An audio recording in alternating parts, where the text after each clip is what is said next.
Good morning, guys. Oh, today, in a way, we had a lechon day. Cool na kasi dating. Here in Talamban, 700 a kilo. Not bad, no? 700 na good ang kilo. Kuhaan na kayo. Very competitive. Sakto ra sa presyo. Init. Ug lagmi sad. Di ba? So, man, swerte sa mga taga Talamban. Okay. Daghan kay lechonero, daghan kay lechonera. Ug sayos buntag mga una, di ba? So kita mata na aligi mga 7:30 pa lang ron mo. Napay na maligya diri. Daghan lagi. Daghan yun. Mani nakalingaw diri sa Cebu. Yeah, if hilig kag lechon, I mean if you're in Cebu, sakto gito kuan. Ano kag excerpt niya ni Beauty Gonzales, di ba? So, Beauty, ningon siya. Nangutana ko niya, Beauty, say, mingawan ni mong pagkaon, kaya ningon siya 5 years kung siya wakabisita sa Cebu, or di sa tingin, mauwan yung giingon mo, yung hinumduman. Ningon yun siya.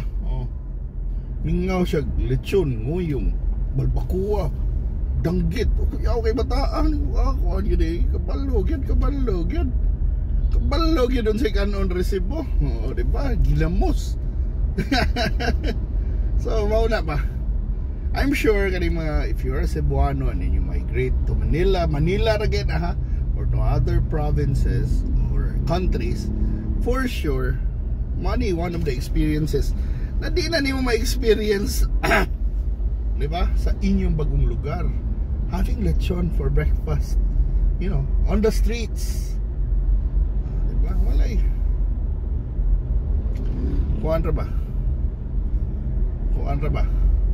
Shockingly. Wala. Maka lechon breakfast ka.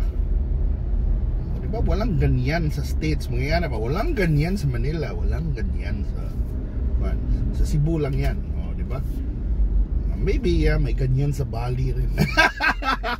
Dito, naman sa Tioban. I mean, in other provinces, they can do that slowly but surely. Pero sa Cebu lang yun, ang grabe ang variety. I mean, sa uban na may lungsod, sa Bohol, tingin ay maglechon.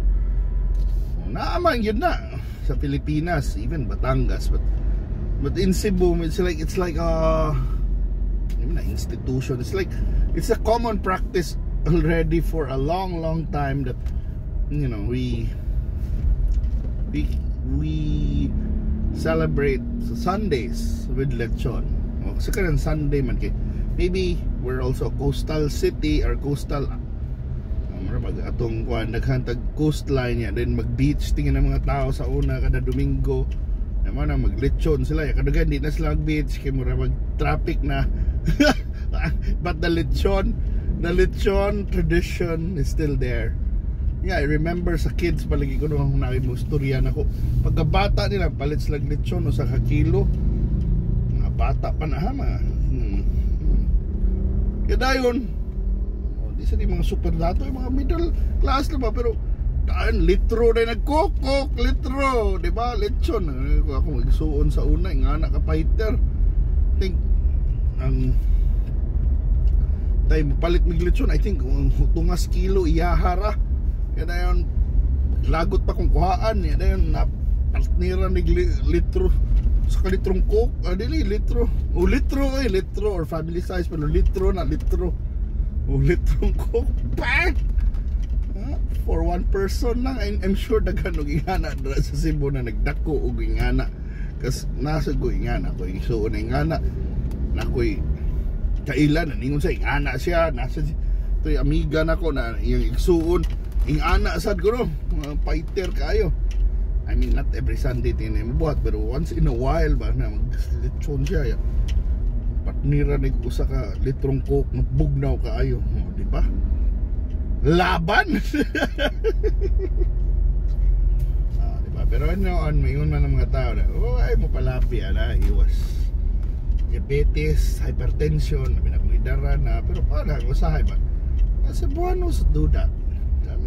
Maybe mauna sa una sa Bohol ko makakauna ba ako karne sa una lagi kada Domingo ra. Imagine Di ba? Puro isda, sana utan, kombinasyon, inununan, iskabitse, lipay na ta, tinua. Maka kaon lagi bigay tabo sa among lungsod, I think was Domingo. So kaon ako baka na normal baka o kabaw ba to na mo look forward kog Sunday sa una ba na kay makatilaw kog nilat ang baka o nilat ang kabaw ba na o baka ba na or kabaw. So pero mao na ba tangag pichay. Wow, good memories to. And now giti panahon kay mga every Sunday mamaligya sa kog pichay kay na may garden dia sa mong bahay. Maligya ko sa merkado, kita ko sa mga extra town. Ligya sa kukuan. Pero mao na ba na there are kuan naman tag uban nga sige ko di man na sigaw no gingana. Ay mo lang nakita nang mag-vlog sa ko kanay sa ako kanay panahon mag-vlog sa tag I don't know kung mag-vlog ako mukaon tag mga utan Bisaya no mo mag malipay ba magtanaw. Pero bitaw.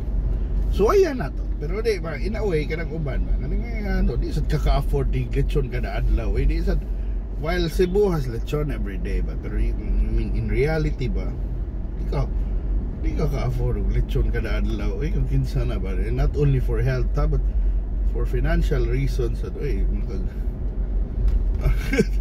bunal kag 700 a kilo. Di ba? Ay di kung weekdays mahal tingnan na kay adto kas mga kanang established na brands, di ba? So di ganda. Pero as kuan yun diri lang sa Cebu ba common na kay count lechon. Di ba? This is the lechon culture. So if you come to Cebu, if you're not from Cebu, if you come to Cebu, you have to have lechon, and it's probably impossible kung bisita ka and someone who is hosting you, most likely he will treat you with lechon. That's like a no-brainer. Kung nako'y bisita, bakit dilawin mong lechon Cebu? If if time allows, diba? Diba? Pero naalala to one time I had a visitor mga 2 weeks ago. Danan akong lechon sa ilang sa iyang hotel. Kaon na ni bay. Diba? Hello Marlo Ponte. Mana ba? Mana ko ana na lingaw ning itong lechon culture.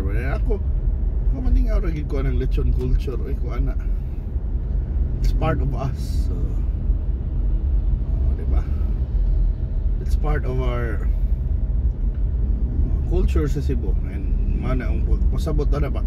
Should we stop it for di man na di dapat actually para nako i-promote yun na. Kasi it's like a tourist thing. Now sige tagkuan about promote kuan ba? Ano bang it's more fun in the Philippines. Diba? Appeal na dapat we highlight the foods of our provinces. So para nako gali ang lechon is like one of the most sustainable dining practices in the world. You know why? We eat the lechon from nose to tail. Literally ha. Kanang simod kanon antod sa ikog namgi mangawat og ikog kanang putlo ng ikog wa pa nang sugod ang parte.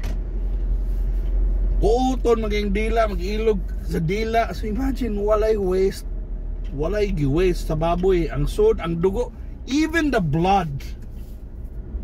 Guys, even the blood. We freaking cook it, di ba? Kung mga mga Amerikano ba, shock sila, may bloods too. But why we won't waste the blood na kanang nagsirit-sirit when it's slaughtered? We even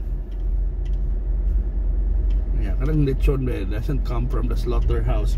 You slaughter the pig fresh. So even the blood that's maglagot yun ang kuhan na uban maybe the Jews and the Muslims say bawal na, that's not kosher or not halal, but haram na. Haram naman in the first place ang baboy, di ba? But we don't waste it. The skin, we don't waste it. The legs, we don't waste it. Down to the kuhan, pwede ginahot doon. Even the innards, we cook it sa dugo-dugo, or we even fry it. Himong ginabot, himong chicharong bulaklak. So if you know, a chef wants to learn more about nose to tail, the easy one yun is lechon. That's the ultimate nose to tail lang dish, nose to tail dish sa mga sa mga Pinoy. So thank you so much for watching, and I hope na mga kuanta maka tagamtam mo maayong mga oportunidad, no? So when you come here to Cebu, food trip mo, kaon mo, and paglingaw-lingaw mo diri, bisita niya mo kung nanako diri sa vida. Okay, po'y parkinganan, so parking lang ko sa gawas, but yeah. Thank you guys for watching, and I hope to see you na sa sunod ng mga lag-lag biyahe. And please enjoy. Yeah, this is Cebu, how Cebu looks like. Natas muna karang social na part, natas sa city part. Diba? So anang lag-lag na tapuhon diri ha. So muna i-challenge sa highway mga parkinganan, but of course okay ra na sa atua, ha. So I hope to see you na sa sunod ng mga biyahe, and kita kits. Bye bye bye.